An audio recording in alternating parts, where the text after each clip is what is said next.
is Chen Fang. I'm from the Foreign Language School of Beijing Forestry University. This course is mainly introducing the general information of China and the culture of Beijing, including the sacred axis, the 9 gates of the inner city, and the Temple of Heaven, the Great Wall, and the Summer Palace, and so on, in order to let the students get a general idea of Chinese culture, Chinese geography. We put emphasis on the description of geographical information of China and also a detailed description of Beijing culture and history. So when we talk about China, what are the things you are going to think about? So what are the national symbols? Do you think about the dragon, the peony, or the Great Wall, or some delicious food in China? So firstly, we are going to talk about these 2 characters, 中国. So in Chinese, 中 means the center. It stands for the central parts of the world. But when you look at 国, so this is traditional Chinese, and the big character 口, it means border or boundary and territory. And the small one inside, it means population. And Chinese character ge inside means war. So in Song and Yuan dynasty, it has been simplified like this. And the character Yu means jades. It means China has a large territory and also very precious natural resources.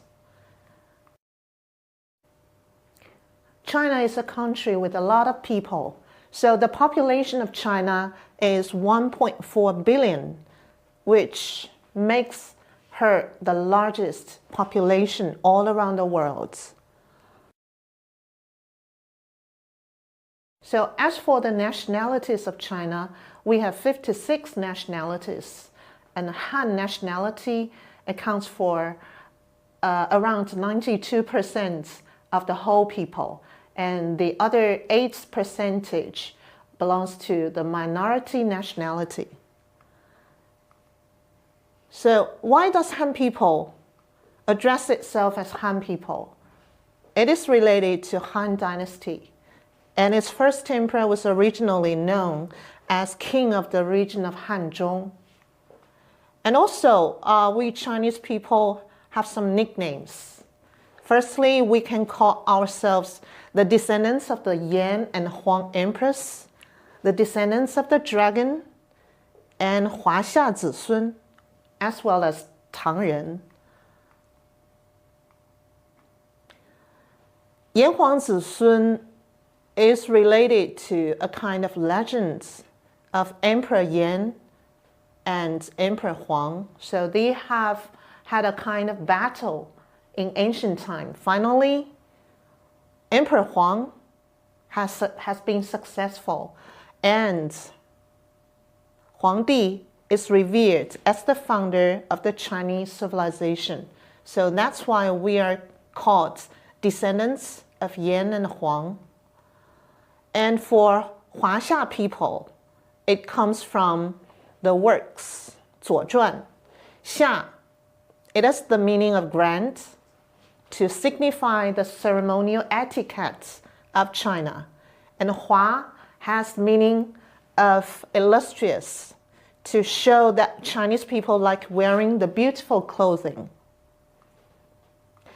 Tangren is related to Tang dynasty. At that time, China has been very prosperous. So that's why the foreigners would call Chinese people Tangren. And now we have Tangren Jie in the foreign countries, downtown area. And the descendants of dragon is related to a kind of legend.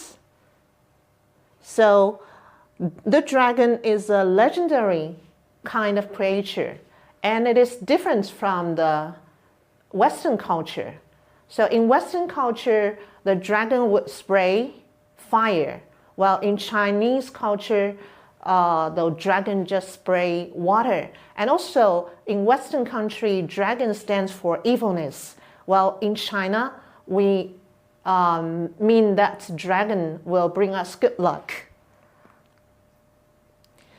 So what does dragon come of? So the appearance of the dragon includes snake's body, pig's head, deer's horns, bull's ear, goat's beard, hawk's claws, and a fish's squama. So it's related to a kind of legend in ancient time about the snake totem. So at that time, the Huaxia clan, symbolized by snake totem in the Yellow River drainage area, conquered other clans and then grew into a big clan union by integrating others together with their totems. So that was how the totem of dragon came into being. Now here comes Chinese language. Usually we will say Han language and write Chinese Hanzi. Literally, it is Chinese characters. Even though we have different dialects, we share a common written language. So now let's see how many dialects we Chinese people have. The most famous should be Cantonese, because a lot of overseas Chinese would speak in Cantonese, and some other dialects in different areas of China. So when talking about the language, the difference between Chinese and English lie in two parts. Firstly, tone. Chinese language would have 4 tones. And as for the difference, the other difference, English is alphabetic, while Chinese is ideographic. So we can see from these two characters, it shows kind of meanings from the writing form of the characters. So here comes the food culture of Chinese people. When talking about food, the Southerners and Northerners in China are much different. So Southerners would prefer to eat rice. So we have porridge, rice cake, glutinous rice dumpling, and the rice noodles. And the Northerners would prefer to eat wheat, and they like to eat steamed stuffed buns and wonton or steamed bread and so on. So Chinese foods pay a lot of attention to the number 5. It has 5 tastes, and also we have 5 grains. In Chinese, we call it 五谷杂粮. So 5 tastes, we will have a look. It is closely related to 5 elements. They are water, wood, fire, metal, and earth. And it corresponds to these 5 elements. We have sour, bitter, sweet, spicy, salty flavors, tastes. So it represents the nature. And then this is a kind of delicious feeling from cuisine according to these 5 different categories. And this is a very famous soup. So it is called white fungus sweet soup. So you can see the different colors and different ingredients which have different tastes. When Chinese people eat something, they pay a lot of attention to color of the foods and also flavor, taste, shape, and meaning, especially the meaning. So when we eat tangyuan, it means a kind of round thing. And we Chinese people like sitting around a round table to show. We Chinese people like to have a reunion, especially in some kind of special holidays like Spring Festival. So we will eat this kind of food to show everybody in the family get together. And when the cook does some kind of meals, they would choose different ingredients, and also their cutting techniques would be quite different, and also heat control and flavors should be emphasized. As for different cuisines, these four, altogether Chinese food has 8 cuisines. Now we have a look at these 4 representative ones. The first one should be Lu cuisine. It is from Shandong province, but it is the most extensive coverage. And you can see some kind of special cuisine in Shandong cuisine. So another cuisine is Huaiyang cuisine, which is popular in the lower reach of the Yangtze River. So it pays a lot of attention to the freshness of materials, and also cooking techniques consist of stewing, braising, roasting, and simmering. And the flavor of Huaiyang cuisine is light, fresh, and sweet, and with delicate elegance. Another famous cuisine is from Guangzhou. So usually it is a kind of food's paradise, and they are famous for taste of light, fresh, crispy, and smooth. And in Guangdong, you can taste Cantonese morning tea. It is very delicious. You can have a breakfast with your friends in Guangzhou. And here comes Chuan cuisine. It's one of our 8 major regional cuisines. So its feature consists of sophisticated cooking methods, and it tastes very hot, sweet, sour, salty, or tongue-numbing. So you must have a taste of Chuan cuisine. So this is a kind of summarizing of the 4 cuisines. You can have a look and compare the difference of these cuisines. Now here comes the housing of China. So when we talk about housing, also it is much different in different areas. So in the northern parts, we have bricks, we have courtyard style. It is composed of bricks. And in the southern parts of China, the timber would be the most important building material. And also in Fujian, earthen buildings, and the Suzhou, we have beautiful pavilions. And we have to pay attention to the orientation of Chinese architecture. So it is positioned in the north facing south in order to catch the maximum sunlight. Now we'd like to introduce one typical structure of Beijing. It is called 四合院. 四 means 4 directions, and 合 means enclosed, so into a square. So when we talk about 四合院, you have to see this is the basic format of 四合院, and this is the door of the 四合院 at the southeastern direction. And when you go through the door, there will be a very important structure which is called screen wall. The function of screen wall is to ward off evil spirits, and also can prevent the winds from blowing directly in, and bears the aesthetic function as well. So in the courtyards, we can see this is called back room. It is for the servants to live in. And also in 四合院, corridors are very important. You can get to every room in 四合院 through corridor. So have a look at this. This is the corridor, and you can stand here and appreciate the beauty of the courtyards, the garden in the center part. And in the courtyards, we will see some kind of special things. For example, the goldfish tanks. In Chinese culture, we have a saying, 年年有余.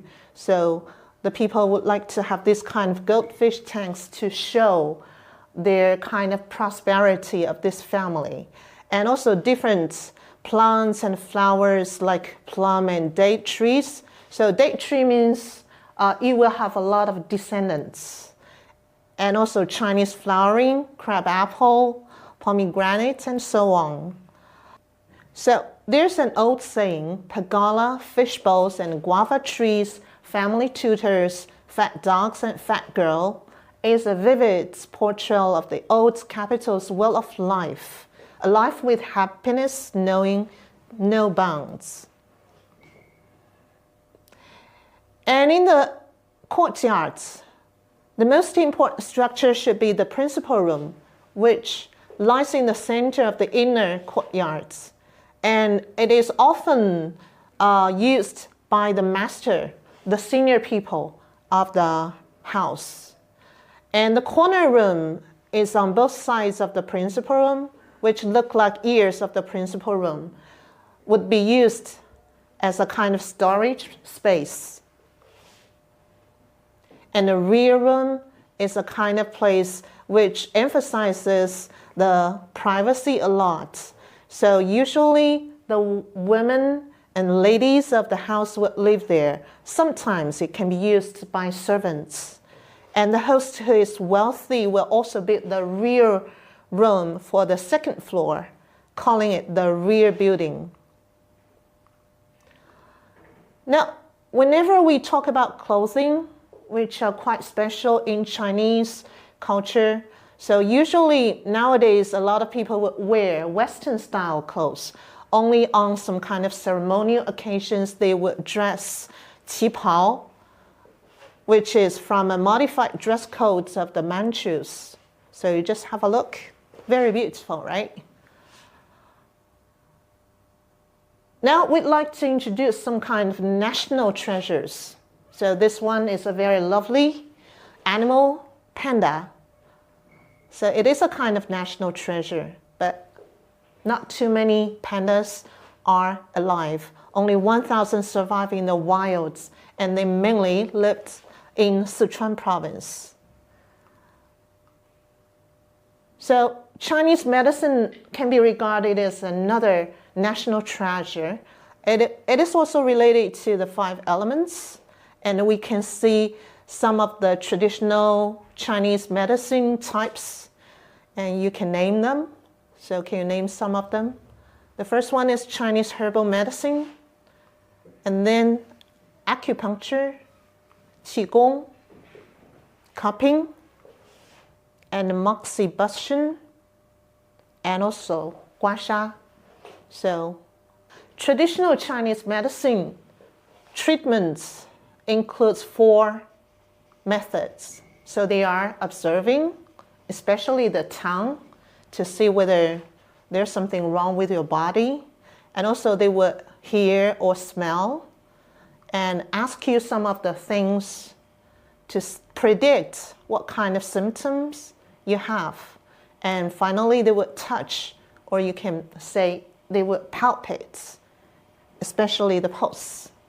In Chinese we call it Wang Wen Wen Qie. Now here comes Beijing opera, which is quite popular around the world. So it is a kind of comprehensive performing art. It includes singing, reading, doing, fighting, and dancing. So look at the pictures.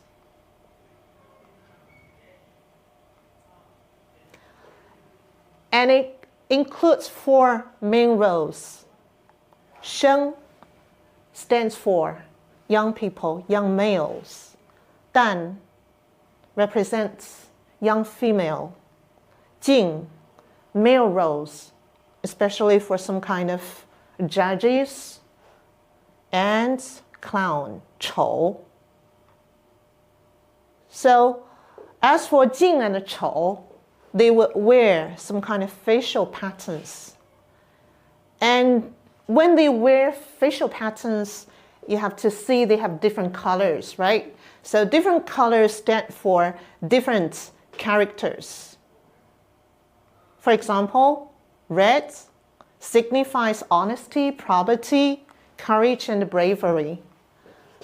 And black, it shows these people have some kind of integrity, bravery, and recklessness, such as Zhang Fei, who look like this. And yellow stands for brutality, such as Dian Wei, Ying Bu, so not good people, right? And blue or green stand for irritability, such as Zhu Wen and Ma Wu.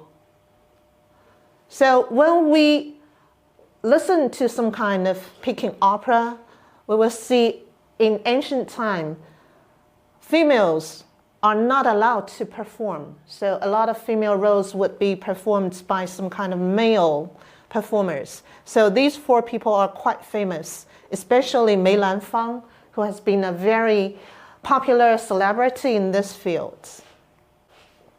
So we can see China is really a very large country with a lot of people. Now let's have a look at the geographical characteristics of this country. So where is China located? It is located in the eastern parts of the ancient continent on the western Pacific Rim. And how large is it? It is 9,600,000 square kilometers, of which is the third largest country in the world, next to Russia and Canada. And as for the relief of China, generally it is high in the west and low in the east. And also it contains 5 major landforms. They are mountain, plateau, hill, plain, and a basin. So because of these different landforms, we have diverse climates, ranging from dry desert-like conditions in the northwest to a tropical monsoon climate in the southeast. So you can look at the map. We have some kind of blue, ocean, and a sea. And the color green stands for plain. And also we have yellow, plateau, and some of the ice mountains.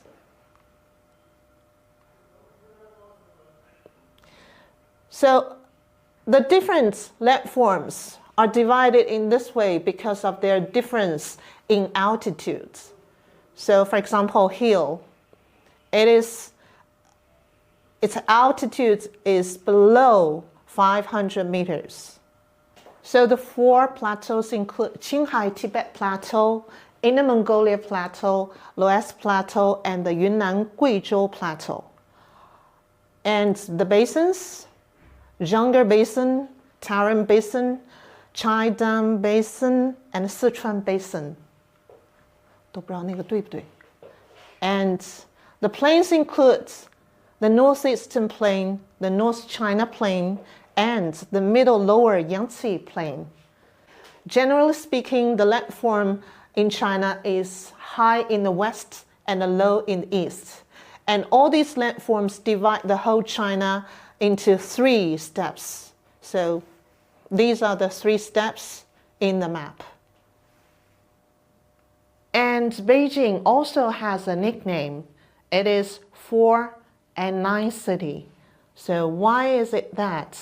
Because it is related to ancient gates of Beijing. So in this part, you have a look at the layout of the city. It has been divided into the inner city and the outer city. This is the picture of the Forbidden City. And this is the map of the whole city of Beijing. You can see it has inner city and outer city. And also Imperial City here, Forbidden City in the very center. And there's a saying, 内九外七皇城四. It means the 9 gates of the inner city and the 7 gates of the outer city, and also the 4 gates of the imperial city. So now let's have a look at the gates on the subway line too. So we have some of the gates named on the subway line too. So the gates of ancient Beijing, it includes fort tower, urn-shaped city, and gates like this. And different gates have different functions. So 9 gates, they will have different carts go through the 9 gates. Now, let's have a look at the 3 south gates. They are Zhengyangmen. It was the largest gate. So usually, the emperor would go through these gates to the Temple of Heaven to pray for good harvest every year in the spring and show their attitude to the gods in winter solstice, to show their thanks to the heaven, to make people healthy and prosperous. So it is a very important gate. Now here's Xuanwumen. It is also called Death Gate. And it means through these gates, you can send some of the prisoners out to be executed somewhere out the city. And the other one is Chongwenmen. So it is a very large gate. It is near Tonghui River. So that is the gate for the people who are going to collect tax to go through this gate. And also, it is the only gate which has a very big bell to show the time to the people. And the other 8 gates, they only have this kind of flat instrument to count the time. And this animal is one of the sons of the dragon. It is named Pu Lao. So it likes to shout, to make noise. So usually it will appear on the bell. And now here comes the eastern side. There are 2 gates on the eastern side. They are Dongzhimen and Chaoyangmen. Now let's have a look at Dongzhimen. Dongzhimen is a gate located in the eastern direction of the city. So it allows the carts carrying woods to go through this gate. Chaoyangmen, also located in the eastern direction, it is a kind of gate allowing some kind of carts carrying grain, rice, go through this gate because it is close to the Grand Canal, which allows a lot of carts carrying these foods go through this gate. So it is also regarded as a life gate. Now here's the gates in the west. They are Xizhimen and Fuchengmen. Fuchengmen, also located in the western direction, is also called the Gate of Coal because it is close to the western hills, and the coal reserves at Mentogo district is quite rich. And it has a pronunciation which is very similar to plum flower in Chinese language. So it also can be called the Gate of Plum Flower. And that's why there's a Beijing old saying, Fucheng's plum blossoms announce the arrival of the new spring's warmth. Now here comes the gate of Xizhimen. It is also called the Gate of Water. So the carts carrying water can go through these gates because it is close to the western hills, and also the spring of the Yuquan mountain is very clear and very good for the whole city to use. Now let's have a look at the gates, 2 gates in the northern part. One is Andingmen and the other is Deshengmen. Deshengmen is regarded as the gate of victory because it means morally victorious. So the soldiers and the weapons can go through these gates when they are leaving and entering the city. Andingmen, it is regarded as the gate of peace. Anding means stability. And also it is a kind of life gate, because the carts carrying feces would go through these gates to offer more living opportunities for the people. And in the outer city, there are also 7 gates.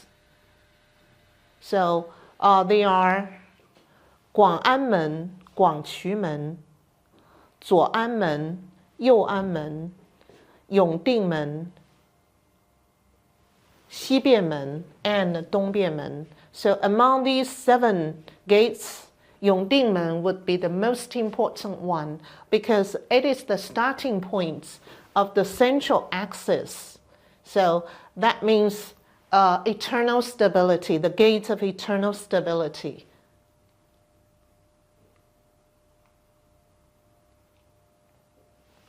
That's the picture of the gates of eternal stability. So you can see the picture of the whole city. It is a kind of symmetric construction. That's why we have to notice there's a kind of axis in the middle of the city. And also this axis would apply for the world's heritage nowadays. So let's have a look at some of the pictures of the past and the present of Xizhimen. So in the past, the gates would be like this. And now, we are very familiar with this kind of picture, right? And this is the Qianmen Street.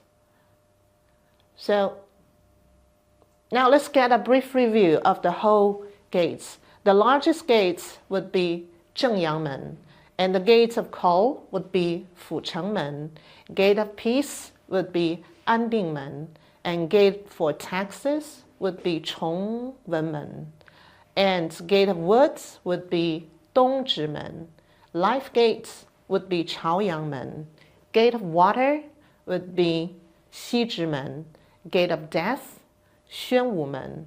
And finally, gate of victory, Deshengmen. Now, this part, we are going to know more about the Forbidden City.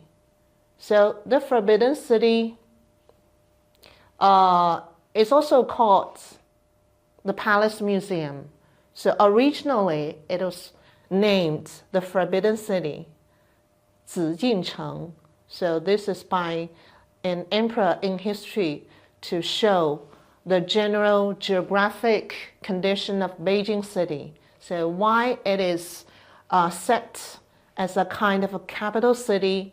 So in Chinese culture, the best situation would be surrounded by a lot of mountains. So a lot of mountains, and also there will be water. So in Chinese culture, water means fortune, means money. So that's why there's a saying, 前有照,后有靠.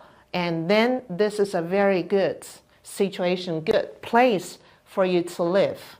So that's why the empress would choose Beijing city as the capital city. So this is the founder of the Forbidden City, Zhu Di, in 1406. So it is situated on the north side of Chang'an Avenue, and lies in between Beichang Street and Beichi Avenue near Tiananmen Square. So the whole building time lasts 14 years. It was finished in 1420 AD. And now it has become a national key cultural relic protection unit. And this is the format of the whole Forbidden City. And the entrance is called the Meridian Gates, Wumen in Chinese. So when you go through this gate, you will have a look at Jinshui River. So why is it called Jinshui River? Because the water is from the western direction, and in Chinese culture, western stands for gold. So the water through the western direction, that is why it is called the goat's water, the goat stream. Okay, and then here comes the gates of supreme harmony. And in this part, the whole Forbidden City has been divided into two parts: the outer city, the outer courts, and the inner courts. So in the outer courts, which is the place for the empress to deal with state affairs, it includes 3 halls. They are the Hall of Supreme Harmony, the Hall of Central Harmony, and the Hall of Preserving Harmony. And then here comes the gates of heavenly purity. Behind it, it will be the place for the empress to live and empresses to live. And also 3 buildings.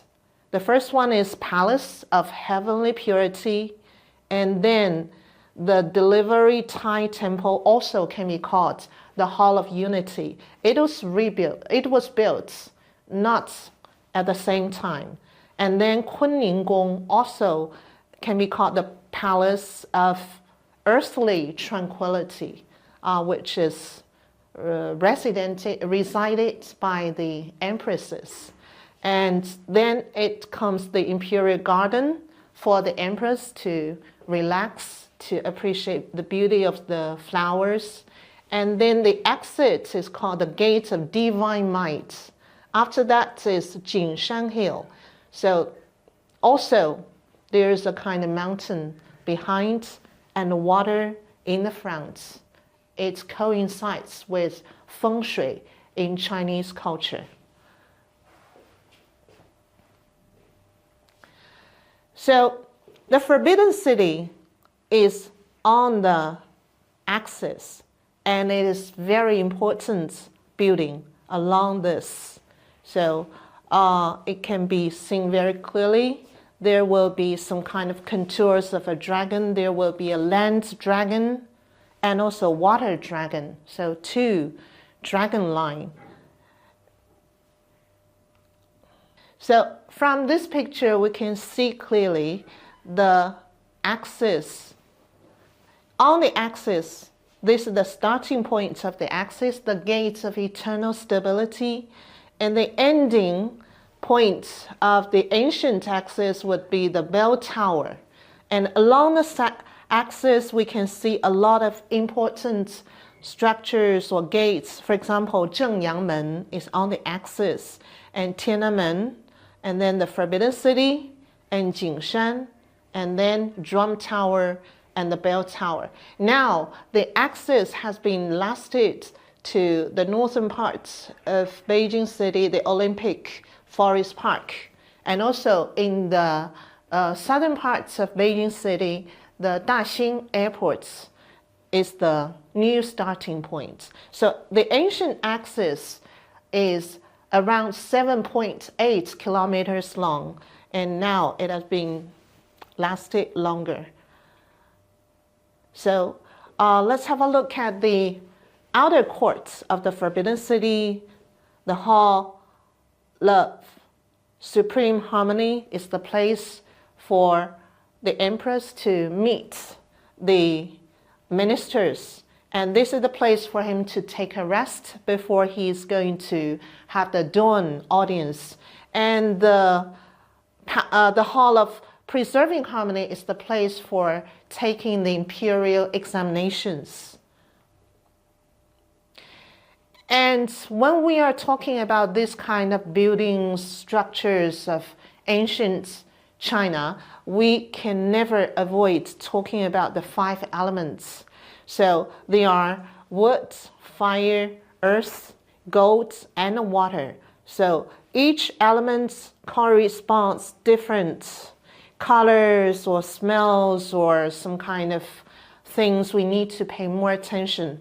And this is a picture for them to, for us to know the relationship among these 5 elements. For example, these 2 elements can reinforce each other, while these 2 elements can restrict each other. In Chinese, It means 相生相克. So the elements close to each other would reinforce, and the two elements which are not close to each other would restrict each other. And now here comes the roofing system. So this is the picture of the meridian gates. It has 3 gates from outside, but actually it has 5. So when you go through these gates, you can have a look around and take a look back. You will see there are still 2 more gates here. So the central gate is for the emperor to go through. And also there are 3 other 3 kinds of people. The first one is empress on her wedding day, and the top 3 scholars of the examinations. So these 3 kinds of people can go through the central gates. And the other side gates, the eastern side gates is for the high-ranking officials, and the western side gate is for the royal family. And for the further side gates are some kind of petty officials. And we can see a lot of times, we will see the vermilion color and yellow color, because yellow is a kind of color corresponds to the element earth, and this one is corresponding to fire. So the meridian gate is in the southern part of the Forbidden City, which has the shiniest sunlight, so that's why it has red color, and this yellow stands for emperor. And when we go to the Forbidden City, we will take a lot of pictures of the lines. So this one is in front of the gates of the Supreme Harmony. So you can see under the claw of this line, there will be a ball. So this one would be a kind of representation of the emperors to holding the whole world in his control. He needs to take care of the national state affairs by himself. And this one is in front of the gates of the heavenly purity. So behind these gates, there will be places for the empresses to live. And you can have a look at this picture. The line is closing eyes, and also the ears are drooping. And also under his claw, there will be a baby line. So it shows when you go through these gates, it is none of your business for you to talk about the state affairs. You just take care of your kids and take care of the family. When we talk about the structures, the buildings in the Forbidden City, we have to look at the mythological beasts on the roof. So these are the mythological animals on the eaves. So they are some kind of descendants of the dragon, some of them. For example, 酸泥, 雅鱼, 蟹豸. So the ranking of the structures of the buildings would be decided by the number of the mythological animals. For example, Palace of Heavenly Purity has 9 animals. So that's why it is a very high ranking. And some other inner courts. So 6 Western palaces, they have 5 mythological animals. So they will have a less important ranking than the Palace of the Heavenly Purity. And another one to decide the ranking of the palace, of the halls, would be the roofing system. So among these roofs, the most important one is called the double-eaved hip roof. So for example, the Hall of Supreme Harmony, Palace of Heavenly Purity, Palace of Earthly Tranquility, these 3 have this kind of roof. So that's why they are the most important buildings in the Forbidden City. And then the other one is called double-eaved hip and gable roof. Tiananmen Gate and Hall of the Preserving Harmony, they have this kind of roof. They are fairly important too. And the most characteristic one is the corner roof. It has two hip and gable roofs intersect and constitute a cross ridge. And in the Forbidden City, there are some kind of special icons. For example, this pot. Altogether, they have 308 pots and 22 gilding. And also the stairs. When building this kind of stairs, it will use a lot of woods from the southern part of China.